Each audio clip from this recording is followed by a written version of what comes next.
Yo llegué a Manzanillo en el año 1957. La familia mía vivía en Palo Verde. Mi padrastro procedía de Montecristi y era un ayudante del operador de la planta eléctrica de Palo Verde. Entonces, en ese tiempo, ¿cómo llegamos a Manzanillo?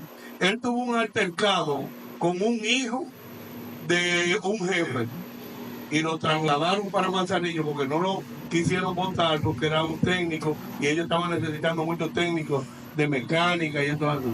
Vino a trabajar al taller de mecánica en ese tiempo. Yo realmente me inicié en la escuela en el 1958, en la escuela Ramfi. Pero ¿qué pasa?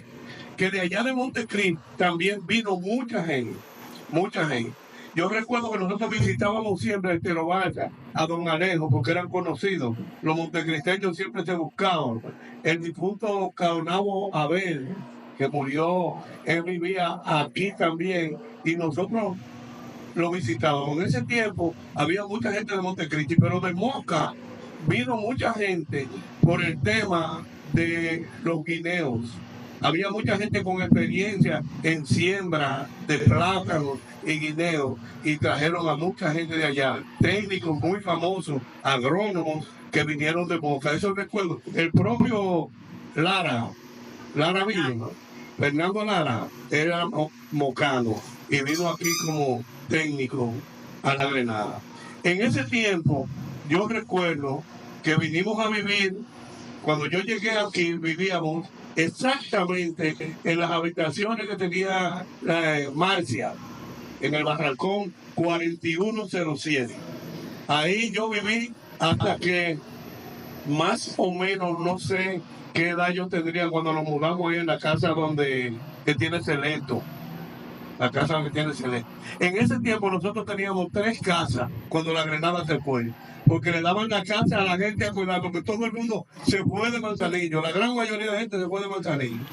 La primera casa que nosotros vivíamos era en la de Celeste, pero la del lado donde vive el Popi, esos muchachos, los muchachos de Ortiz, era de nosotros también. Y la otra de atrás, la famosa casa del muerto, de atrás también la cuidábamos nosotros, teníamos la llave y todo para cuidarla. Yo recuerdo que yo tenía un tallercito para reparar motores en la casa donde viven los muchachos de Ortiz, ahí. Lo teníamos de taller ahí. En ese tiempo mi padrastro comenzó a incursionar en el asunto de refrigeración y pusimos también en esa misma casa un tallercito de refrigeración. ¿Qué te quiero decir? Que las viviendas, la gran mayoría en Manzanillo, cuando se fue la Grenada, quedaron vacías. La gran mayoría quedaron vacías. No había muchos habitantes en el pueblo en esa época. En esa época sí, yo recuerdo cuando estaba la Grenada, que cuando tocaban el pito, que era a las 11, sonaba la sirena, se nublaba de gente saliendo. Eran miles y miles de obreros que salían de allá adentro, porque en esa planta de puré trabajaba mucha gente, hombres y mujeres, porque las mujeres trabajaban en la elaboración del puré y los hombres, habían hombres que trabajaban en otras labores dentro del puré y otros dentro del taller de carpintería, otros dentro del taller de mecánica. Era un movimiento constante que había aquí en Manzanillo en esa época. Y hay algo que quiero que destaquemos, que tú mencionabas ahorita, el asunto de la división social, pero dentro de la propia casita, por ejemplo, había clasificación. O sea, no eran las casitas. Mira la casita donde vive Chino Miese y esa casa ahí. El difunto Belarminio. Esas eran diferentes, pero también eran diferentes aquellas donde viven los Molina, don Ignacio Molina y esa. La franja completa hasta la bodega eran diferentes. Y la franja de aquí donde está, de la esquina de Antonio Martínez hacia acá, hacia Quisqueya, eran diferentes. Las otras del otro lado eran medias casitas. Vivían 2 familias. En esa que yo te mencioné primero, vivía una familia y estaban amuebladas. Se la daban amuebladas con todo, hasta con nevera.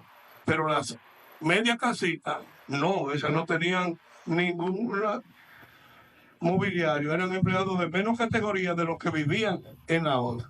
En los propios barracones, fíjense la construcción de los barracones. Hay barracones atravesados y hay barracones, esos que están allá, eran que vivían los que eran medios técnicos, ayudantes de técnicos, que vivían en esos barracones de allá.